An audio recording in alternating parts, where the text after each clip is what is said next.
We're going to go into the chapter 5 tonight of Daniel, and I'm going to give you some stuff that I have not given you yet. I don't think. I talked a little bit, and the reason I'm giving this tonight is I actually debated whether to take chapter 5 and put it at the end where it was supposed to go, and I didn't. I left it in the natural division, so that's why I haven't talked about this. But if you look at your notes, I've got a lot of notes, but it won't take long to go through these things. Chapter 1 through 6 is historical, okay? And that's important if you're going to understand Daniel, that you need to know that that's the way this thing is laid out. And when I say historical, it's historical, but it's also the history of Daniel's life. So it shows from coming to Jerusalem, the different people he was under, all the way to the time that the Medes and the Persians take over, which is in chapter 6. So it gives you a historical setting of what's going on there. Chapter 7 through 12 is prophetic. And so when we get over there, we'll be moving slow probably. Okay? But it's prophetic. So chapters 1 through 4 is Nebuchadnezzar, the rise and glory. Chapter 5 and 6 is Belshazzar, the fall. It also has Darius, the Mede, in chapter 6.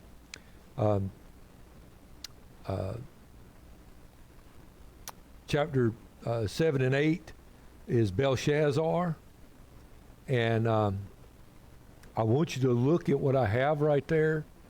In chapter 7, verse 1, is King of Babylon first year. Okay? And then in chapter 8, verse 1, it's King of Babylon's second year. Now, this is the same Belshazzar that we're going to read about tonight. But you see, that's in the prophetic part of it. And that's going to come important when Daniel addresses him here in a little while. But and then you see chapter 9 is Darius, the son of Artaxerxes, I can't say that word, seed of Medes, first year. And then you have chapter 10, Cyrus, king of Persia. And then you have chapter 11 and 12, Darius, the Mede, first year. And so that's the way the chapters lay out. And like I say, we'll talk about that as we get to them. Chapter 5, Daniel chapter 5, the feast of Belshazzar.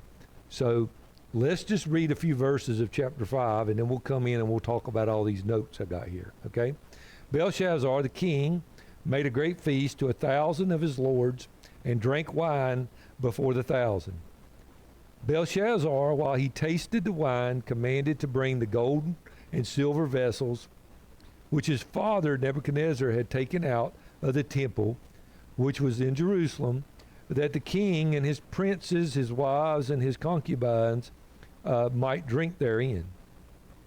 Then they brought the golden vessels that were taken out of the temple of the house of God, which was at Jerusalem, and the king and his princes, his wives, and his concubines drank out of them, or drank in them. They drank wine and praised the gods of gold and silver, of brass, of iron, of wood, and of stone. In verse 5, in the same hour came forth fingers of a man's hand, and wrote over against the candlestick upon the plaster of the wall of the king's palace. And the king saw the part of the hand that wrote.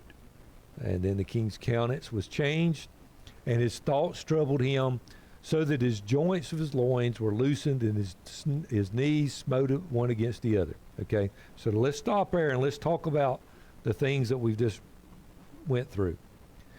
You see this name right here underneath Daniel chapter 5. That is Xenophon, I think is the way you say that. He was just a secular person. He was a writer of the time, when I say of the time, of their times. And he tells about Belshazzar and his cruelty. And, you know, that's one of the things I keep telling you is how cruel these people were. They were just unreal how cruel they were. Both the Chaldeans and the people from Nineveh, they were cruel, extraordinarily cruel.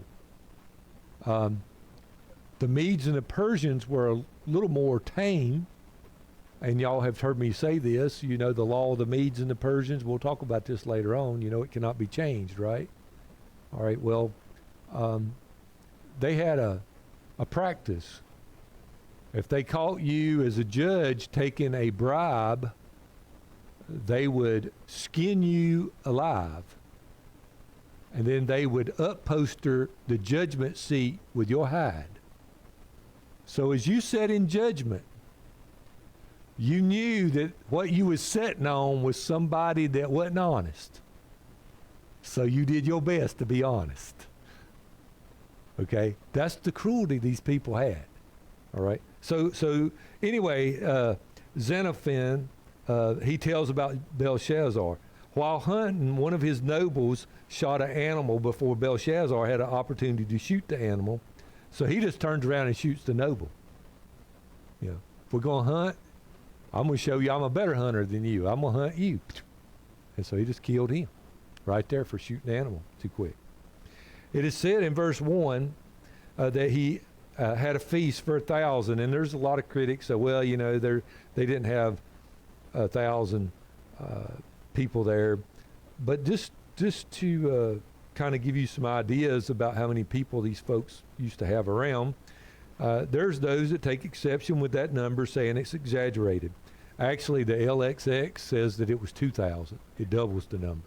Okay, I don't have that information there, but that's what it does. It actually, the Greek translation of the Hebrew text actually says it was 2,000.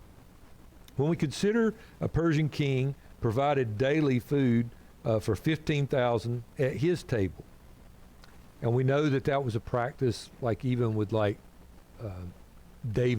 David looked after a bunch of people and so on and so forth. Alexander the Great invited 10,000 to a wedding feast. So we see these people, they wanted to be noticed, all their friends and everybody else, they wanted to be there. We have examples in the Bible, and I'll put down a couple of them. Esther chapter 1 verse 2, in those days when the king Ahasuerus sat on the throne of his kingdom, which was at Shushan the palace, in the 3rd year of his reign, he made a feast unto his princes and his servants, the power of Persia and Media. The nobles, the princes, the provinces came before him. When he showed the riches of his glory of his kingdom and the honor of the excellence of his majesty many days, even 180 days, so 140 days, he looked after these people, showing them around his kingdom. Okay? And when these days were expired, the king made a feast unto all the people that were present in Shushan the palace, both unto the great and small, 7 days in the court of the garden in the king's palace. All right? So we see a biblical example of where a king feasts for a whole lot of people. So a few things to note and to ask as we look at this. Who is Belshazzar? So that's the very first thing we need to ask. Who is Belshazzar? All right. Now last week I talked about that, who Belshazzar was. No. That's Belshazzar. This is a different that's actually one of the reasons some people feel like the queen addressed him as Daniel, because their name was so close. But anyway, no, that's not who he is. It says he's king, but last week I addressed that a little bit. Nebuchadnezzar reigned for 44 years and he died. Evil Marduk reigned 2 years after him and was assassinated by a brother-in-law, Nerglassar or something like that, who reigned 4 years and was killed in battle. His son reigned 9 months and was beaten to death. And then Nebuchadnezzar, the son-in-law of Nebuchadnezzar, reigned 17 years and was on a military expedition. Belshazzar, who was second in command, took over the kingdom of Babylon, okay? And he was there when the Medes took over, the Medes and the Persians. So that's who he was, okay? So he's not really king. He's just second in command. All right. So people get tight over the word father. Nebuchadnezzar was not Belshazzar's father, but he was the most famous in a line, and that typically is what we see in biblical times. Is they refer to the most famous person in their line, much like the Jews. They say they're of Abraham, or Jesus was called the son of David. So Jeremiah sheds light on this whole situation for us in Jeremiah chapter 27 and in chapter 52. So listen to 27, 6 and 7. And now have I given all these lands into the hand of Nebuchadnezzar, the king of Babylon, my servant, and to the beasts of the field have I given him also to serve him. And all nations shall serve him, and his son and his son's son, until the very time of his land come, and then many nations and great kings shall serve themselves of him. So then we see in Jeremiah chapter 52, verse 31, Jeremiah actually names one of those sons. And it came to pass in the 7th and 13th year of captivity, Joachim, king of Judah, in the 12th month, in the 5th and 20th day of the month, the evil Marduk, king of Babylon, in the first year of his reign, lifted up the head of Joachim, king of Judah, and brought him forth out of prison. So we see evil Marduk is one of those sons that Jeremiah talks about earlier. Okay, so this is one of the actual kings of Babylon. All right? So I know I've got y'all as confused as a can of worms now. Right? Termites and yo-yos? All right. So, what does it mean to drink wine before them? That's what it talks about in verse 2. It says that he might, Belshazzar, while he tasted wine, no, verse 1, and drank wine before the thousands. That's what I'm looking for. What does it mean to drink wine before them? And so what it probably meant was they're in some kind of banquet hall, and they got a platform like this here, and they have a table sitting on the platform where him and his very besties could sit up there and drink wine before everybody, and they could admire him and extol him as a king. Okay. Note the wives and the concubines are there. It talks about that twice. In verse 2 at the end of it, his wives and his concubines might drink therein. And then in verse 3, his wives and his concubines drank therein. Okay? So that's not normal. Okay? It's not normal in that culture of that day for the wives to be present at one of these feasts. We see that very thing out of the passage that I read out of Esther chapter 1. The queen was not there, and they couldn't come before them in any old time they wanted to. But you see that they'd already done away with their cultural traditions. Okay, the passage we used from Esther stated that they could not come before the king. Okay, now, so knowing that, why do you think they're there? Now, your guess is as good as mine, but so let's talk about it.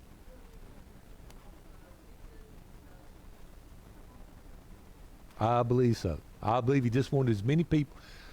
When we're afraid, we want a lot of people there, don't we? They had been under attack for quite some time. Ever since his father had left town, the Medes and the Persians had been attacking them. They'd been at war that whole time. Okay? And I think things were bad. Now, that's what I think. And so when things are bad, we want as much company as we can get, don't we? Our sleep goes far from us, don't it? Does me anyway. So, all right. So, things to note. The vessels. The vessels taken from the temple. They're desecrating God's vessels. These here vessels was used inside of God's temple, and now they're praising gods of gold and silver and all that kind of stuff. And so they're desecrating God's vessels. Wow. Again, now we're guessing. Okay, so I'm guessing too. But why do you think he went and took those vessels?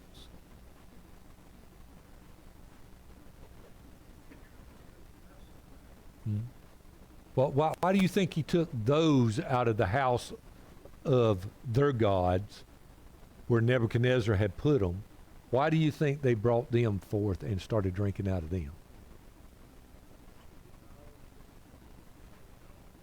Okay. Could be. Do you think by chance that they might have heard a little bit about the God of Israel and how Nebuchadnezzar had praised him? And maybe Nebuchadnezzar had put these things back in there and didn't touch them. You know what I'm saying? I mean, I'm just guessing. Your guess is as good as mine. I'm saying, we're just guessing at this thing. But there had to be some reason they went and got that. I mean, think about that. There had to be some reason or reasons, and we've named a lot of good reasons. There had to be some reason or reasons that they went and chose those. All right. So anyway, because they had more than just that to drink out of. I mean, they'd conquered the whole world. And it was all in there, in their treasury. Okay? So the other thing that is noteworthy, and this was in Dr. Bowman's notes, there were strict Babylonian laws that no one could drink in public. Had to be in private. So you could not drink wine in public. And here they are drinking wine in public. All right? So verses 5 through 9. Let's look at verses 5 through 9. In the same hour came forth fingers of man's hand and wrote over against the candlestick upon the plaster of the wall in the king's palace. And the king saw the part of the hand that wrote, and the king's countenance was changed, and in his thoughts troubled, so that the joints of his loins were loosed and his knees were smote one against another. The king cried aloud to bring the astrologers, the Chaldeans, and the soothsayers, and the king spake and said to the wise men of Babylon, whosoever shall read this writing and show me the interpretation thereof shall be clothed with scarlet and have a chain of gold about their neck, and they shall be the third ruler. Now, why the third ruler? Because he's the second. So you're going to be the one behind me. Okay? See, his father is the king, but he's absent, so he's number 2, and I'm going to make you number 3. Okay? In the kingdom. Then came in the king's wise men. They could not read the writing nor make known the king's interpretation thereof. Then was the king Belshazzar greatly troubled, and his countenance was changed in him, and his lords were astonished. Okay, so let's talk about the writing on the wall. Notice, we always talk about it's a hand, but what does it say? It's just fingers of a hand. So it's not a hand, it's just fingers doing the writing. Okay, the ISV clarifies this. At the moment, human-like fingers of a hand appeared near the lampstand of the royal palace and wrote on the plaster of the wall. So it's just fingers. It's just fingers, all he's seeing. Belshazzar sobers up quickly. Now, any of you that ever drunk, or do you anybody that did drink, you've talked about, you've heard people talk about they got scared straight, and he did. He got scared straight. Right there. His knees were knocking. All right. I had a wedding one time here. And beautiful wedding. People still married, But, and I know the guy real well, and I won't call his name, but I know the guy really well. But literally, he's standing over here. And I thought he was going to fall down his knees was knocking so bad, I thought he was going to fall down in the floor. I really did. And marrying this beautiful young lady, this sweet as she can be, and he's just scared to death. I mean, he was, so I've actually seen people shake that bad before, okay? Verses 7 and 8, the wise men were summoned. I believe you read these two verses, they indicate that Belshazzar made an offer. So in other words, I think he told Lynn, he said, you take this down and you get it over to the wise men. So I think he made the offer, and then it goes to them and it's read to them, if that makes sense. To me, that makes the most sense out of those two verses if you look at them there. So he made an offer, and then it was read to the wise men before they should have been came into his presence, not Cam. They had a good Cam. It was a crane. Anyway, so let's look at verses 9 through 12. Then was King Belshazzar greatly troubled, and his countenance was changed in him, and the lords were astonished. Now the queen, by reason of the words of the king and his lords, came into the banquet house. So she wasn't there, but now she comes. What does that tell you? All right, his wives and his concubines were there. What does that tell you about this queen?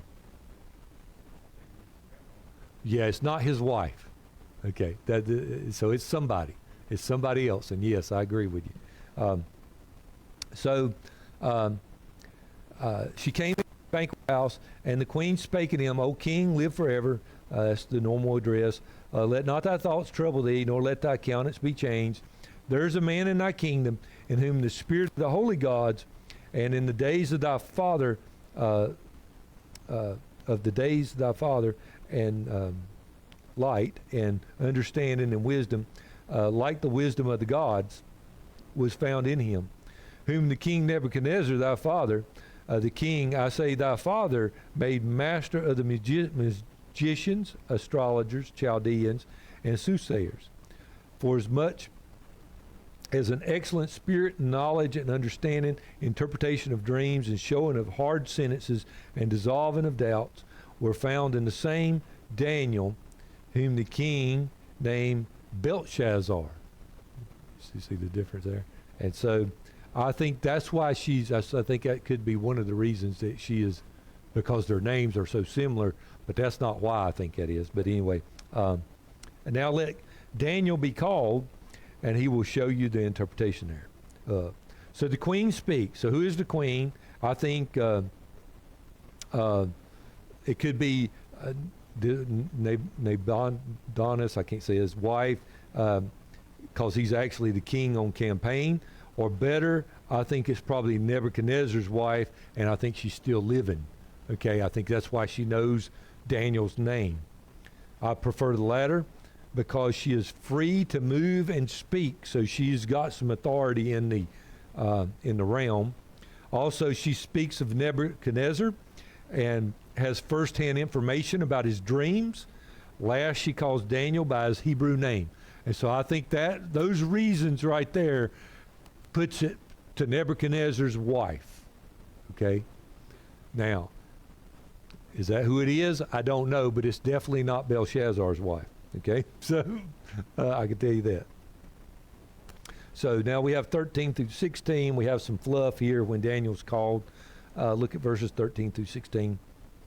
Then was Daniel brought in before the king, and the king spake and said unto Daniel, Art thou the Daniel, which are the children of the captivity of Judah, whom the king my father brought out of Jewry? I have even heard of thee, that the spirit of the gods is in thee, and that the light of understanding and excellent wisdom is found in thee. And now the wise men, the astrologers, and have been brought before me. They could not read the writing and make known unto me the interpretation thereof. They could not show the interpretation of the thing. And I've heard of thee, that thou can make interpretations and dissolve doubts. Now, if thou can read the writing and make known unto me the interpretation thereof, thou shalt be clothed with scarlet and have a chain of gold about thy neck, and thou shalt be third ruler in the kingdom. All right, so a lot of fluff, a lot of blowing of smoke. These verses also substantiate the queen being Nebuchadnezzar's wife, the extra details given about Daniel, where he was from, and so on and so forth. Then there's the money offer. So let's find a way to apply this to our life. So this is going to be our first real place that I want to try to apply something. Was not Daniel lifted up to the number 2 ruler under Nebuchadnezzar? Huh? Yeah. All right. So why ain't he number 2 ruler now? Yeah, the fickleness of the kingdom and of politics, man. You know? They didn't have civil service. No. His Hebrew friends, too, were promoted to high places. We don't see them nowhere. They may be dead by this time. Daniel is an old man at this particular time. Okay? How long was Babylon? Help me out. How long was Babylon? How many years were the children of Israel under captivity in Babylon? 70. How old was Daniel when he got taken to Babylon? Teens. I'm going to say teens. 14, 15, something like that, 16. 70 and we'll just say 15, make it easy. He's at least 85 years old right here. Okay? He's an old man. He's not a young boy anymore. He's not the boy that we talked about in chapter 1, chapter 2. He's now an old man. Okay? Not that that's old. Not that that's old, Darryl. Okay. Marty, you're going to get in trouble, boy, you're going to get in trouble. Don't even mean to get in trouble. All right. They're unknown to Belshazzar and his court. So what can we learn from that?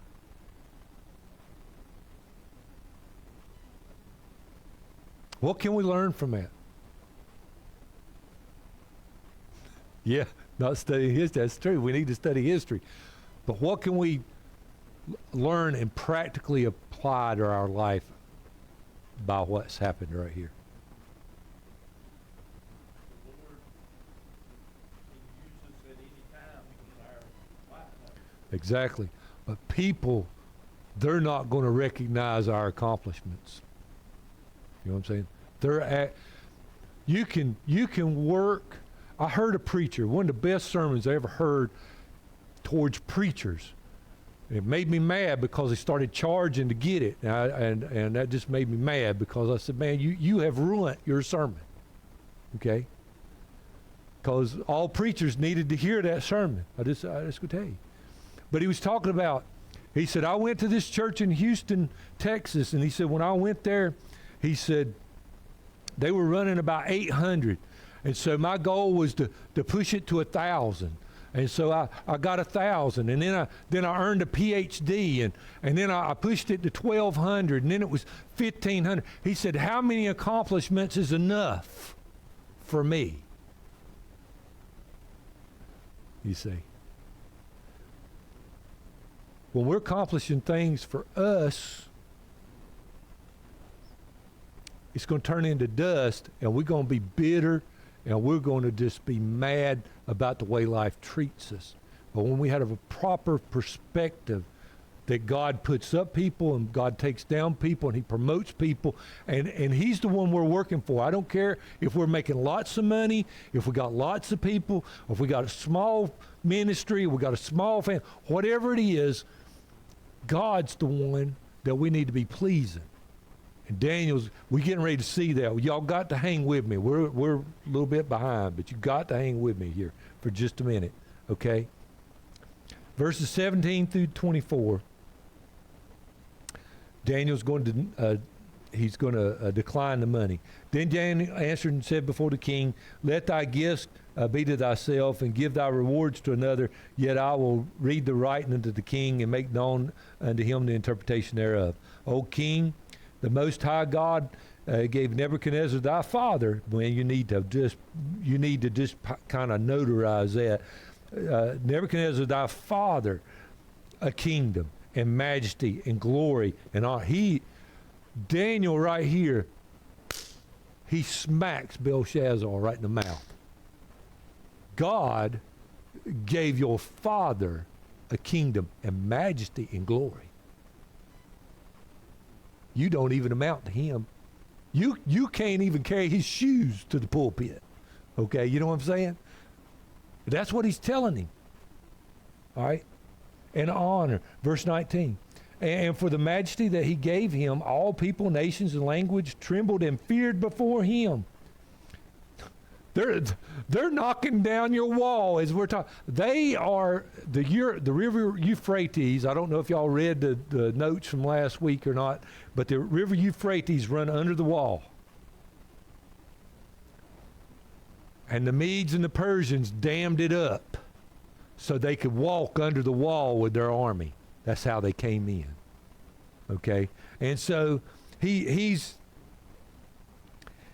saying, all people feared and trembled at him. They're trying to tear down your wall right now as we're talking.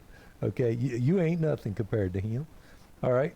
So they feared before him whom he would slew, and whom he would keep alive, and whom he would set up, and whom he would put down. But when his heart was lifted up, and his mind hardened in pride, he was disposed of from his kingly throne, and they took his glory from him. And he was driven from the sons of men, and his heart was made like the beast, and his dwelling was like the wild asses. They fed him with grass like oxen, and his body was wet with the dew of heaven, till he knew that the Most High God ruled the kingdom of men, and that he appointed over it whomsoever he will. And thou, son, mark that down, O Belshazzar, has not humbled thy heart. You're not as great as your grandfather, and yet you still got pride in your heart, and you ain't got no reason to be proud like he did, though thou knewest all this. But has lifted up thyself against the Lord of heaven, and they have brought the vessels of the house before thee, and thou and thy lords and thy wives and thy concubines have drank wine in them, and thou hast praised the gods of silver, gold, and brass, iron, and wood, and stone, which see not, nor hear, nor know, and the God in whose hand thy breath is, and whose are all thy ways, hast thou not glorified.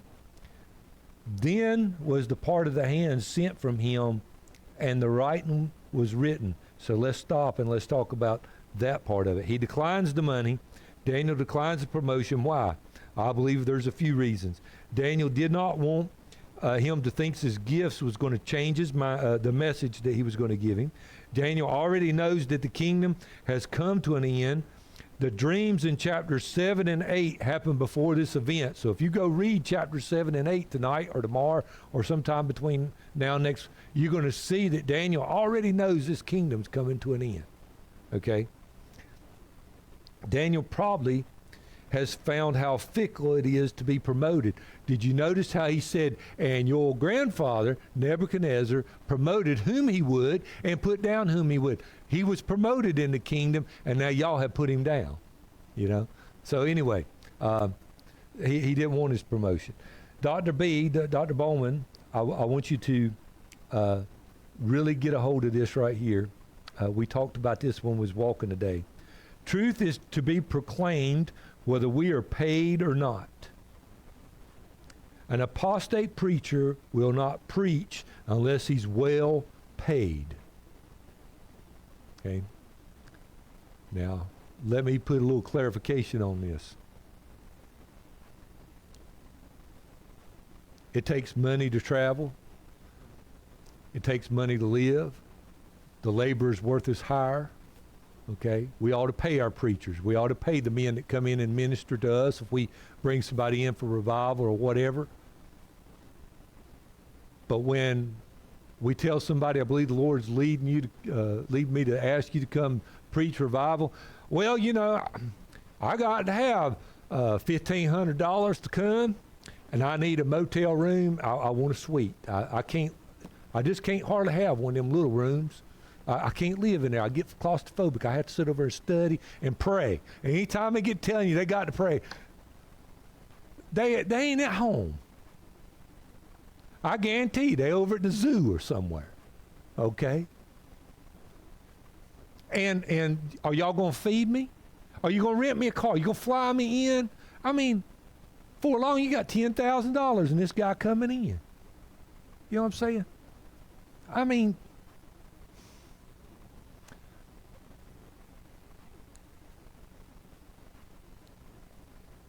I told Dexter Kirby, I asked some boys to come preach here that were in college. They were seniors in Bible college, called to preach. I had named 3 of them. First one I called, well, how far is it? Now, you know, we're not rich, but we pay $100 to come preach your 30-minute sermon that you wrote for your senior sermon. How far is it? What's about an hour? Well, I told her, well, I teach Sunday school every other week, you know, and okay. Another one, well, I can't come. I told Dexter Kirby, I said, these men here were not called by the same calling that I was called. You can ask that one sitting right over there. I'd go anywhere, pay out my pocket to go preach for you. You ain't got to pay me. I just come preach. Okay? I had a message God put in me, and it was burning me. I wanted to get it out. Okay? I know it takes money. It takes money for education. These guys got PhDs. They've got over $100,000 in those PhDs. You better believe it. Okay? I know. It takes money. But if that's all they're in it for, they're in it for the wrong reasons. They should win to being a doctor, a medical doctor or something, you know, a lawyer. Okay, anyway. Whew. I got to hurry. Verses 18 through 21, a reminder. Daniel reminds Belshazzar, who probably was not born while, that should be while, Nebuchadnezzar was put out in the crazy house. Okay? He reminds him why he was put there. Look at verses 18 and 22. Verses 18, O thou king. Verse 22, thou his son. These here are the beginning for reasons. They show Belshazzar, he's not as great as Nebuchadnezzar was. God had bestowed the kingdom on Nebuchadnezzar, and everyone else was riding on his coattails, including this boy. Verses 20 and 21 talks about the 7 years that Nebuchadnezzar had lost his mind and associates him with wild asses. That's real important. These animals are known for being untamable. Okay? And it suggests how wild and savage Nebuchadnezzar had become during this time. He couldn't be helped. Okay? And then you see the courage in verses 22 through 23. Daniel just flat rebukes him. Lesson. Belshazzar had not learned from his grandfather's mistakes. So many people will not learn from the mistakes of others. How they feel they are smarter or quicker or whatever it is. If I could give you one piece of advice, if you're young, if you're old, learn from the mistakes of other people. I'm reading a book. Started reading it today. I'm half done with it already. Lutzer is talking about 7 lessons that America and others can learn from Nazis. It's amazing what went on. It's amazing. The churches, do you know Germany was a Christian nation prior to World War II? Did you know that?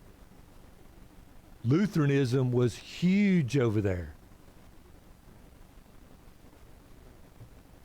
But they turned their back on what was going on because they were hungry. They were starving to death in Germany at the time when Hitler came to power. And so they were willing to give up their rights. They were willing to give up their religion. And as stated in the book, replace the crosses of Christ with a swastika. Or at the very least, put it beside it. And they looked the other way. We need to learn from these people. We need to learn from history. You said history a while ago. History is the most important thing that we can learn and study. I really believe that. More important than math, more important than all this other stuff. Because when you look at history, you can see the ills of men, and you can see the mistakes that's been made, and it can help you keep from making those mistakes and honor those in the past.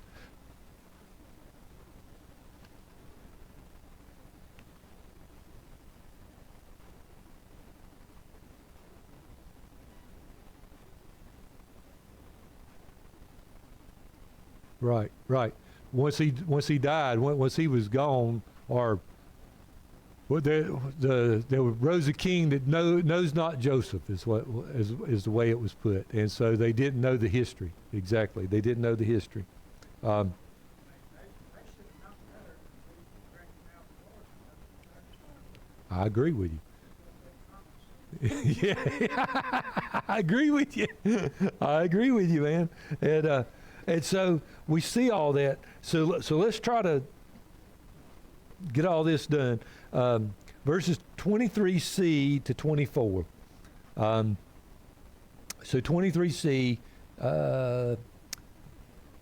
and the God in whose hand thy breath is, and whose are all thy ways, hast thou not glorified?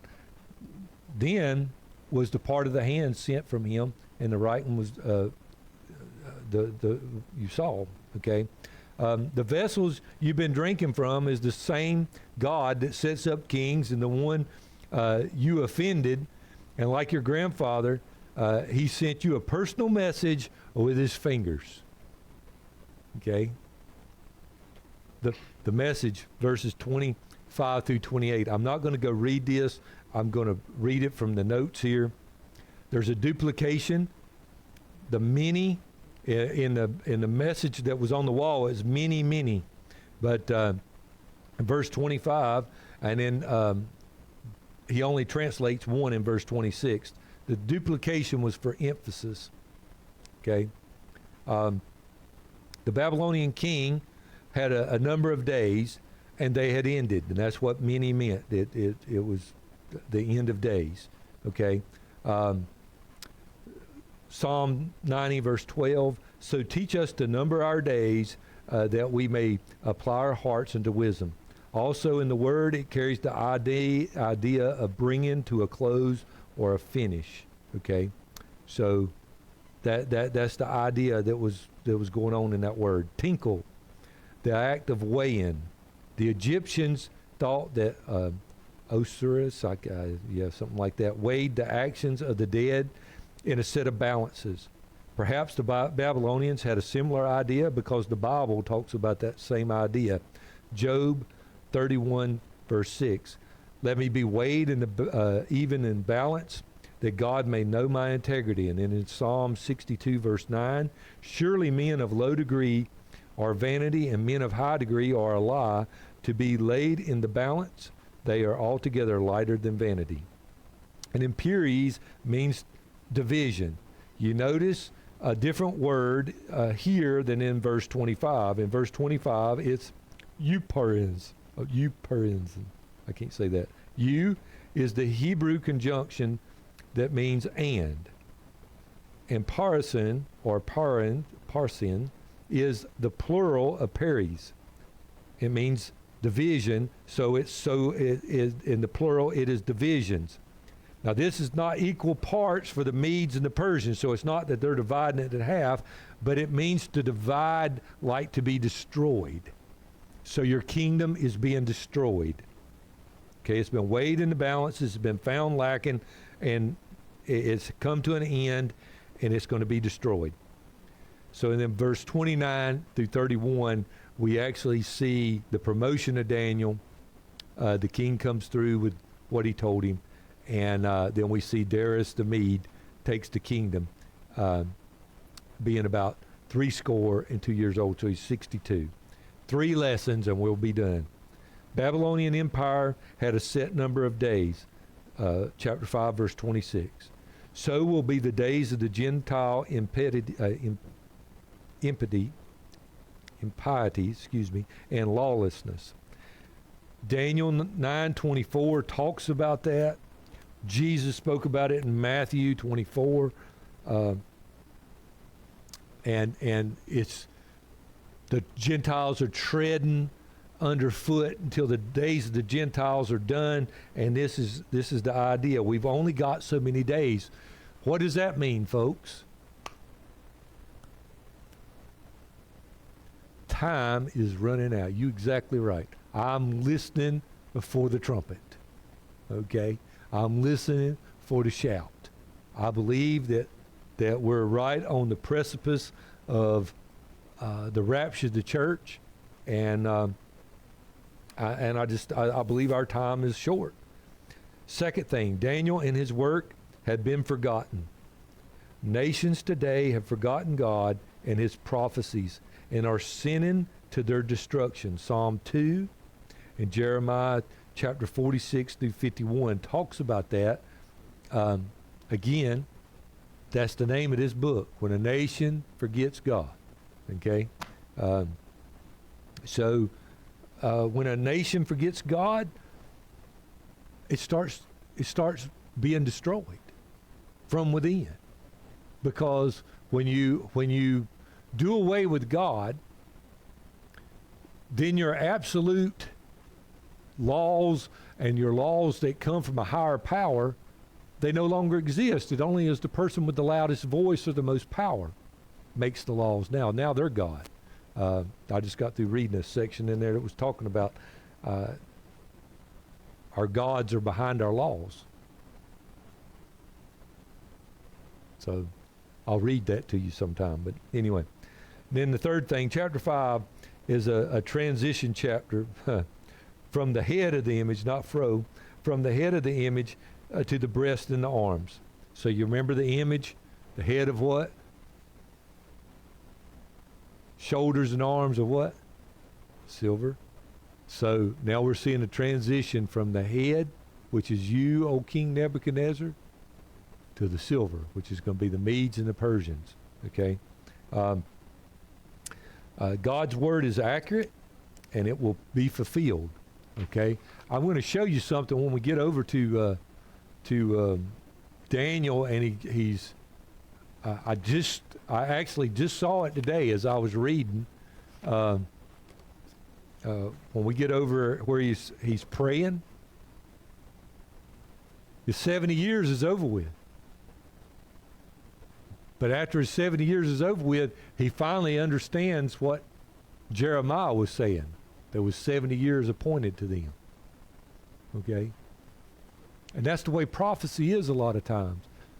We can't see it. It's right there in front of us, but we can't see it because we don't understand it, because we're looking at it, trying to look that way at it. But when we look back at it, we can see it's fulfilled verbatim. You know? All right. Hate to keep y'all over, but there was a lot of stuff in that chapter there.